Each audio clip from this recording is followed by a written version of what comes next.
But perhaps the most important resource found on the moon are, ironically enough, metals known as rare earths. Interestingly, rare earths, which consist of this section of the periodic table, are not actually super rare on Earth. However, the difficulty in mining them is that they have not really collected into big deposits. Rather, they are dispersed through the Earth's crust. This means that they are exceptionally hard to mine on Earth, and there are only a few countries worldwide that have deposits large enough to do anything about it. Even then, most countries don't bother at all because of the massive environmental and human damages that come from the pollution of mining them. The only country that did not waver from these problems is China, as China has around 30% of the planet's rare earth supply, and because it is one of the only countries mining for them, they have a 95% control of the market. However, just as a side note, one of its big mines was actually found in Myanmar, and with the military coup that just took place, there might have been a shift in that mine's control.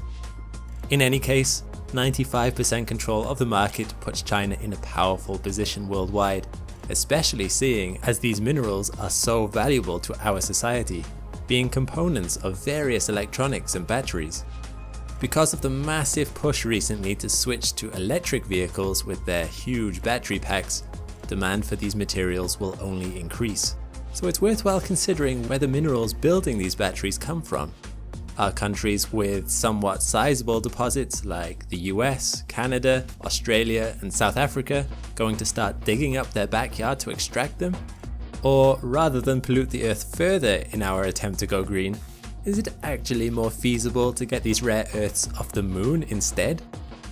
Rare earths aren't any more common on the moon than on Earth, however some deposits have already been identified, and pollution on the moon would certainly not have any of the devastating environmental and human consequences attached to doing it here. As demand for these elements inevitably goes up in the coming decades, it could well be that mining for them on the moon becomes economically viable. And not only that, but a control on the market means control of the market price, and whichever country is in control will have a tremendous advantage. Will it be China maintaining their position? Or will some of the other spacefaring countries and companies want a piece of the pie? Only time will tell. Which leads on to another curious question. Who actually has mining rights on the moon? Well, it's a bit unclear. The main space treaty, which most countries in the world have signed up to, is called the Outer Space Treaty, and covers things like disallowing weapons of mass destruction in space, disallowing military bases in space, and disallowing claiming any celestial body. However, it doesn't really cover mining. Other treaties have been put forward which would cover mining in space, but so far only non-spacefaring countries have signed up for it.